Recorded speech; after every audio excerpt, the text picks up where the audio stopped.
दोस्तों नमस्कार, जय आप जी। इस वीडियो में हम आप लोगों के लेके आ चुके हैं कक्षा 10वीं का गणित का वीडियो। कक्षा 10वीं गणित है, हम इसके वीडियो में दोबारा लेके आ चुके हैं। क्या अभी तक हमने आपको बताया था? अभी तक हमने आपको क्या बताया? चैप्टर 1 से लेकर आपका क्या बताया? चैप्टर 1 से लेकर 1 से 5 तक, मतलब 5 पार्ट तक हमने आपके ऑब्जेक्ट पूरे करवा दिए।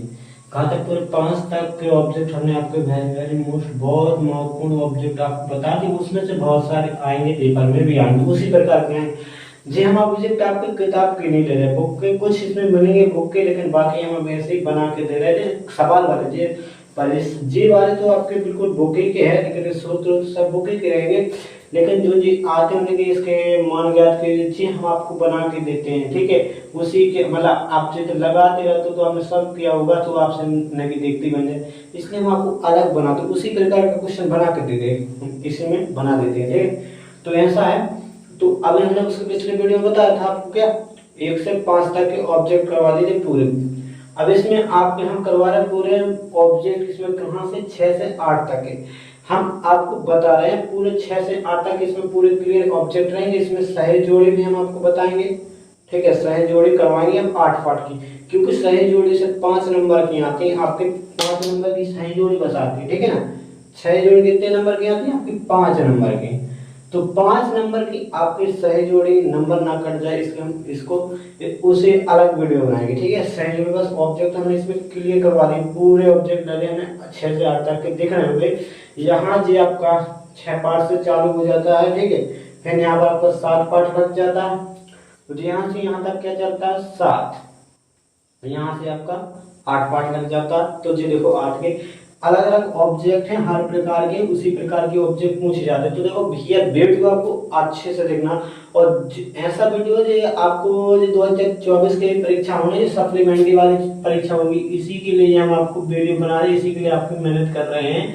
क्यों कर रहा है कि आप लोग पास जरूर हो जाओ, क्योंकि आपकी साल पूरी बर्बाद होगी अगर नहीं फेल हो जाओगे ना दोबारा, तो फिर आपको पूरी साल फिर 10वीं में पढ़नी पड़ेगी। इसके बावजूद अगर आपको 10वीं में नहीं पढ़ना दोबारा, तो पहले जी वीडियो देखें, और अगर कोई आपका मित्र फेल हो चुका तो उसके पास जरूर शेयर कर दें, मतलब उसके पास भेज दें, ठीक है।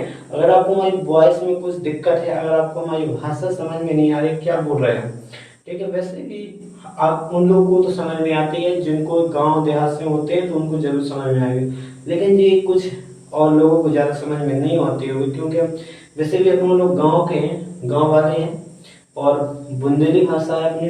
देखो हमारी मातृभाषा ही बुंदेली है, बुंदेलखंड के हैं तो बुंदेली तो बोलेंगे, ठीक है। वो तो हमारी मातृभाषा है। वैसे भी अपनी भाषा क्या है? हिंदी है राजभाषा।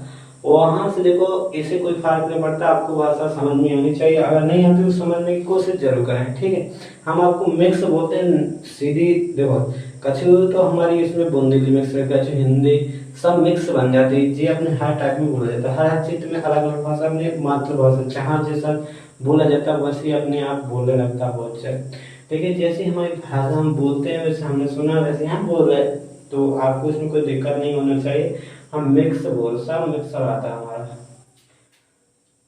वही में हिंदी, वही में बुंदेली, कहीं कहीं हम बुंदेली हिसाब से बोल देते हैं, टेमे में कर देते हैं, तो उससे कोई फर्क नहीं पड़ता, ठीक है। आप लोग कोई गुस्सा मत होना, ठीक है यार। कोई हमारी भाषा आपको स्वाभिमान पर ठोस न पड़े, ठीक है। तो हम आपके लिए कुछ नहीं कहेंगे। देखो यहाँ पर हम आपको सीधे क्वेश्चन में लेकर चलते हैं। देखो सप्लीमेंट्री के विद्यार्थी जरूर देखें, अगर जो रुक जाना नहीं का फॉर्म भरा उन्होंने, तो वो वीडियो जरूर देख लें, पूरा वीडियो देख लें। अगर देखो आपको वीडियो देखना है तो पूरा देख कर जाना, पढ़ना मत तो देखो ही नहीं। और देखो आपको वीडियो शेयर कर दें, जो आपके दोस्त फेल हो चुके हैं उनके पास जरूर भेजें। हमने इसमें अगर आपने जो भी वीडियो देखना है इसमें आपके देखो इतने सारे ऑब्जेक्ट कितने हैं आपके? 19 ऑब्जेक्ट, मतलब एक आध तो कम है, तो इसमें से कछु आएंगे, कुछ तो आएंगे जरूर आएंगे। 6 में से 8 में से 6 से 8 तक के में अगर 5-6 ऑब्जेक्ट आए तो 5-6 नंबर आपके पक्के हो जाएंगे बिल्कुल इसमें से। अगर इसी प्रकार के 5-6 ऑब्जेक्ट आ गए ना, 5 नंबर पक्के, मान लो 5 नंबर आपके जे पक्के हो गए, और हम उसमें करवाए तो 5-6 नंबर उसमें, उसमें तो हमने और ज्यादा ऑब्जेक्ट हुआ, 24 ज्यादा ऑब्जेक्ट करवाए उसमें, तो उसमें 5-6-60 है तो नंबर उससे भी पक्के हो जाएंगे, तो 11।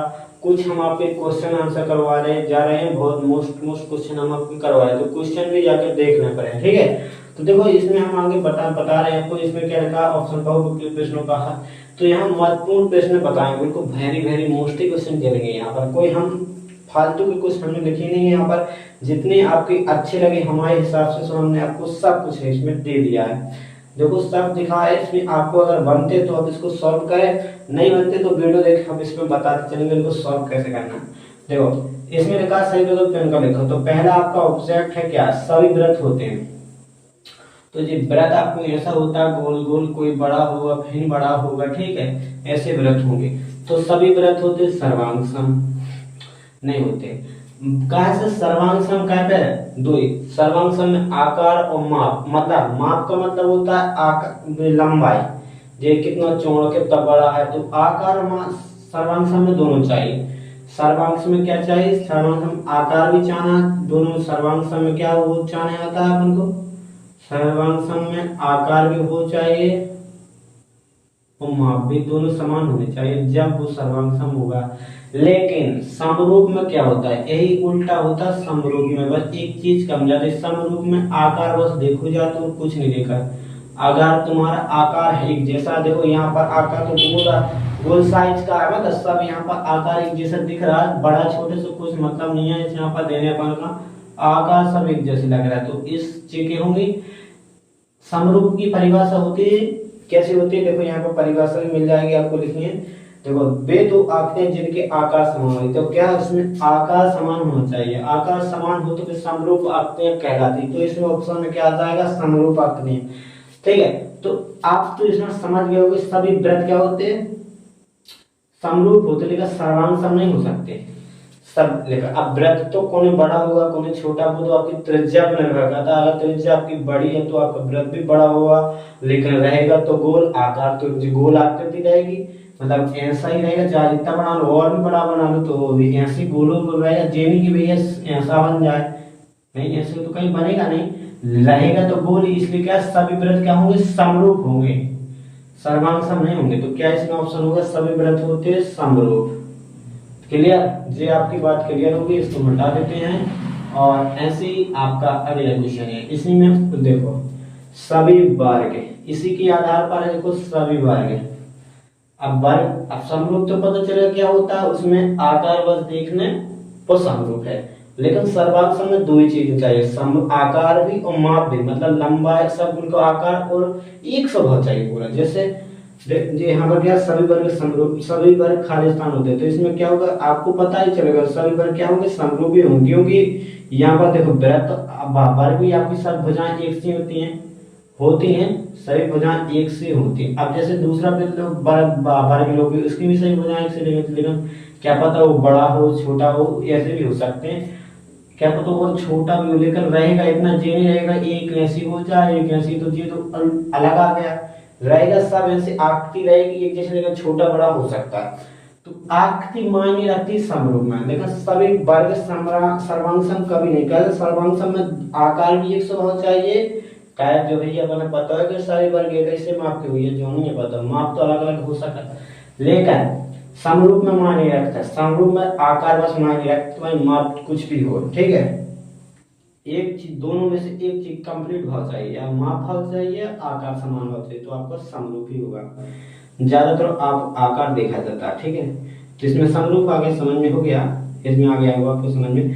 देखो दूसरा क्वेश्चन, तीसरा क्वेश्चन है आपका, सभी त्रिभुज सभी खालिस्तान त्रिभुज समरूप होते हैं। तो ऐसी कौन से त्रिभुज है जो सभी समरूप होते हैं। तो देखो भैया त्रिभुज तो वे समरूप होंगे जिनकी सभी भुजाएं एक से हो। तो आपने यहाँ पर देखा भी है वर्ग कौन सा समरूप है, जिसकी सभी भुजाएं एक से हैं।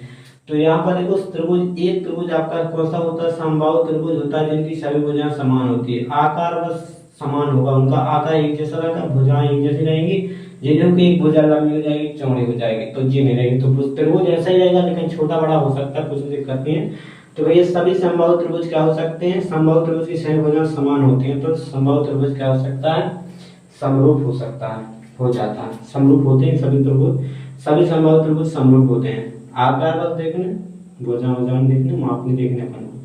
चौथा क्वेश्चन है आपका, आधारभूत समानुपातिकता प्रमेय कहा जाता है।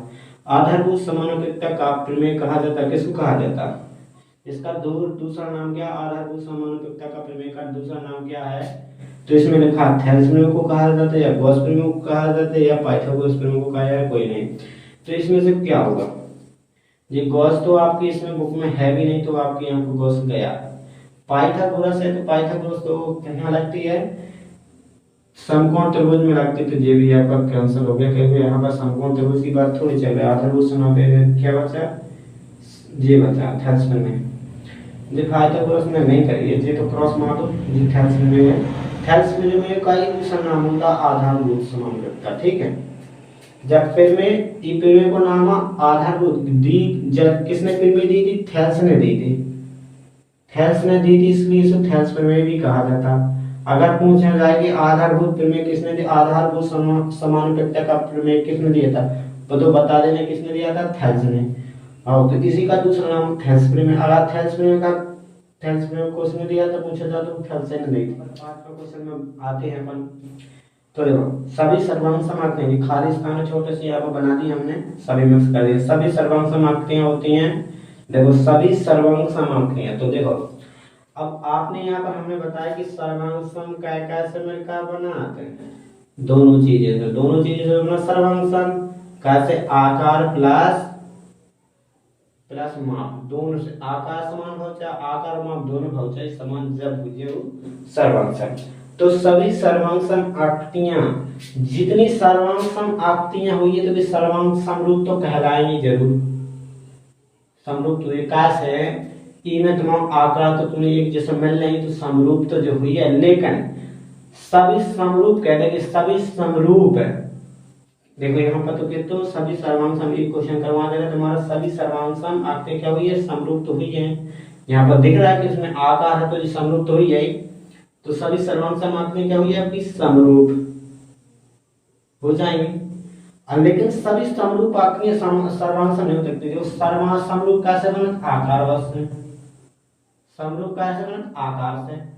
अब सभी समरूप, जैसे तुम्हें त्रिभुज समरूप दे दे दो भैया, फिर तुम उनको बोले जैसे हम दो त्रिभुज दे दें कि ये त्रिभुज तुम्हारा समरूप है, ये त्रिभुज दो तुम्हारा समरूप है, ठीक है, और तुम कहो ये सर्वांग सम है।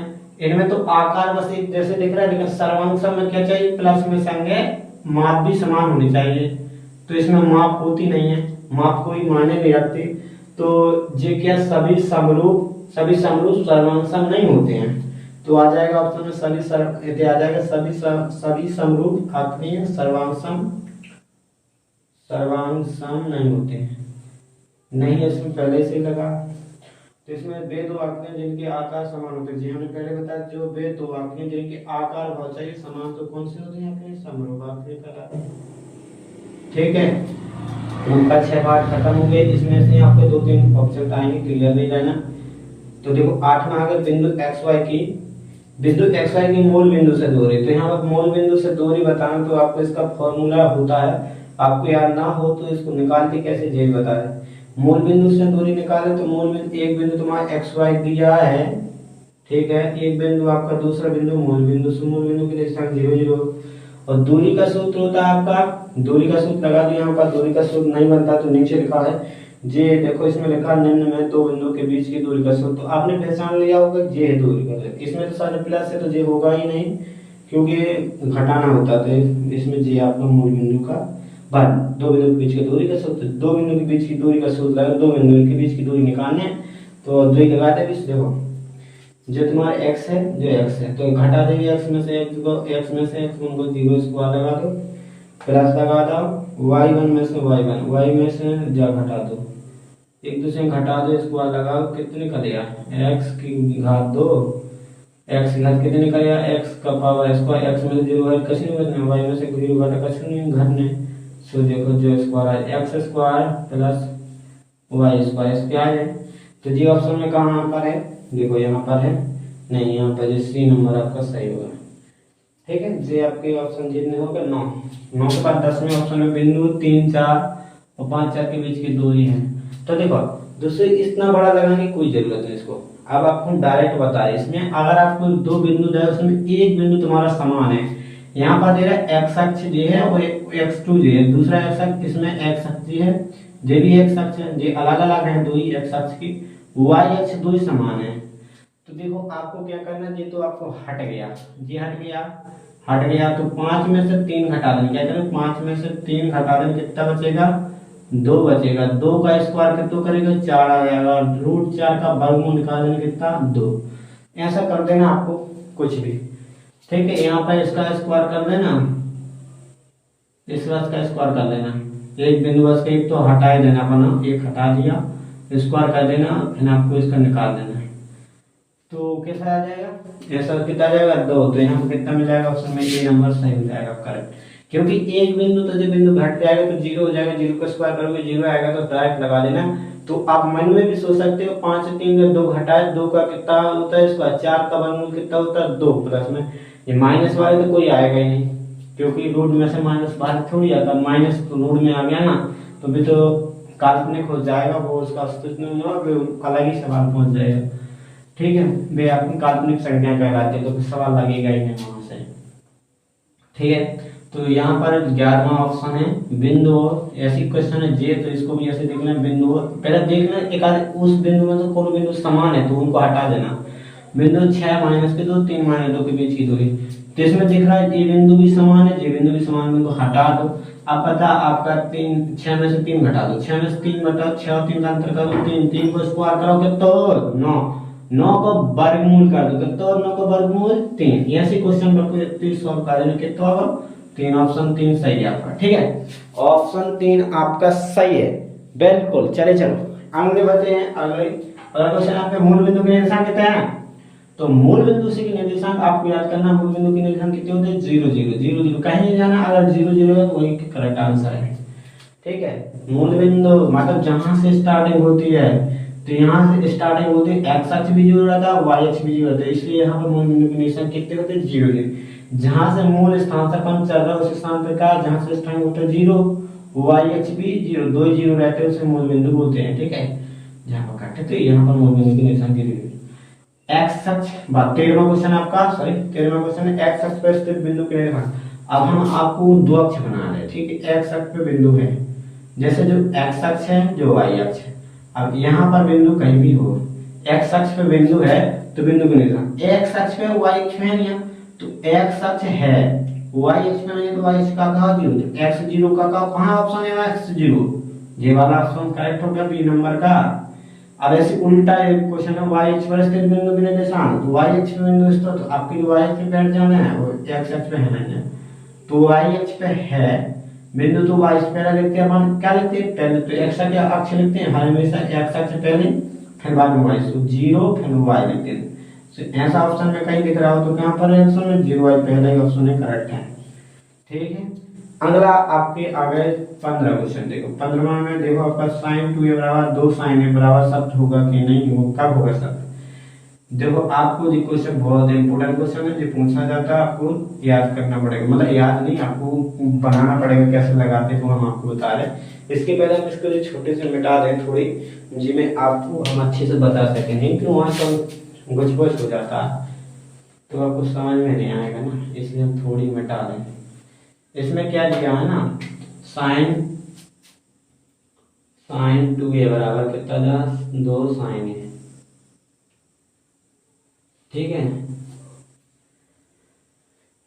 इनके लिए कोई तो फॉर्मूला भी होते हैं, या उनसे भी लगा सकते हो, नहीं लगाना तो मैंने को कोण भी दिया है, तो इन कोणों को रख लो, इसमें मान रख लो, चेक कर लो, आपके हो जाएंगे। तो sin 30 रखोगे, 0 रखोगे तो यहाँ पर कितना होगा 0, या तो ऐसे चेक कर सकते हो, नहीं तो देखो इनके फॉर्मूला होते हैं तो इनको चेक करना पड़ता है। sin 2 एक कोण ए का मान कितना रख दें, यहाँ पर कितना है दिया 30 दिया, तो कोण या तो 0 रख दे रहा है, और यहाँ पर अगर तो बराबर रहे हैं तो सही है, ये 0 डिग्री का मान, sin 0 का मान कितना होता है, sin 0 का मान कितना होता है 0 ही, sin जी, अब यहाँ पर देखो दो को गुणा करके इसमें 0 आ जाएगा, बस sin 0 का मान कितना होता है 0 ही, sin 0 का मान कितना होता है 0, 2 गुणा 0 कर कितना है 0, इसी में बराबर हो गया, 0 में बराबर, और कोई में बराबर नहीं होगा, 0 में बराबर हो गया तो तुम्हारा ऑप्शन डी हो जाएगा सही। जब आपको a बराबर 0 ही है तभी ये कहोगे बराबर होगा, नहीं तो कौन चीज में बराबर ना होगा। जब कहोगे तुम्हारा a बराबर 0 ही है, जब बराबर होंगे, नहीं तो नहीं होंगे। आपके 1+10² के बराबर होगा। जैसे आपका एक फॉर्मूला होता है सरसम होते हैं 1+10² ये बराबर क्या होता है ये बताना है। 1+10² बराबर क्या होता है sec² a। तो इनके कोण समान हो चाहिए। देखो आपको जेने लगा दें तो कि मैं आपको जेने लगा दें sec² सही है, लेकिन कोण अलग है। इसका कोण a है, इसका कोण थीटा है, मतलब कोण बदला है तो नहीं लगाना। आपको इससे कोण समान हो चाहिए। देखो sec² a है, कोण समान है तो ऑप्शन नंबर जी हो जाएगा। गलती मत करना, लेकिन है तो सही, लेकिन यहाँ पर कोण ए भाव चाहिए। यहाँ पर थीटा लगा जी, गलती मत कर देना, कोण चेंज ना हो चाहिए, कोण एक सा हो चाहिए। यदि sin थीटा बराबर कितना है, जो sin थीटा बराबर कितना दिया आपको, sin थीटा बराबर कितना दिया 4/5 दिया। तो पूछा कि आपको cosec थीटा कितना होगा, cosec थीटा बराबर क्या होगा। तो देखो यार आपको याद करना है LA लाल बटे पक्का याद कर लेना। इससे क्या होता है, देखो यहाँ पर तो क्या होता है sin पहले, फिर आता है cos, फिर आता है tan, फिर नीचे होता है आपके cosec, नीचे sec, के नीचे cot। देखो आपको ए वाला दया अनुपात कितना दिया, ए अनुपात कितना दिया 4/5, साइन का दिया 4/5। अब आपको चाहिए कोसेक का। कोसेक क्या है, कोसेक क्या है, कोसेक इसका उल्टा है, ऊपर जा रहा तो कर्ण बटे लंब, तो इसको पलट दोगे कितना हो जाएगा, कोसेक हो जाएगा 5/4। भैया जब भी आ जाए साइन के नीचे देखना ना, नीचे कोसेक, साइन के नीचे कोसेक होता है तो कोसेक को पलट दो, मतलब कोसेक का मान कितना आ जाएगा 5/4। जो ऑप्शन कौन में है, पहला ही में है तो पहला हो जाएगा करेक्ट। ठीक, और कोई नहीं होगा। देखो अगला आपका क्वेश्चन है tan थीटा, tan 90 का मान क्या होता है। tan 90 का मान आपको पता होना चाहिए। tan 90 का अगर नहीं पता है, tan 90 का मान याद नहीं है, तो देखो एक बात बताएं हम आपको, नहीं हो तो इसको अनुपात चेंज कर दो। अनुपात मतलब इसके कर दो, सरसमका से चेंज कर दो इसको, और कुछ नहीं, साइन बदल दो। साइन में tan की सरसमका क्या होती है, sin 90 cos 90 होती है। तो अब भैया आपको cos 90 और sin की मान पता होता है, क्योंकि tan a बराबर क्या होता है, tan a बराबर अगर क्या होता है sin a बटा cos a, सरसमका होती है sin cos मिली वाली, तो यहाँ पर ये लगा देंगे। तो कोण जी तुम्हारा ये जे कितना है, तो सब देंगे। sin 90 का मान कितना होता है 1, cos 90 का मान 0। अब 0 का भाग नहीं लगाएंगे तो क्या होगा, इन्फिनिटी, मतलब अनंत आ गया, नहीं तो परिभाषित नहीं है।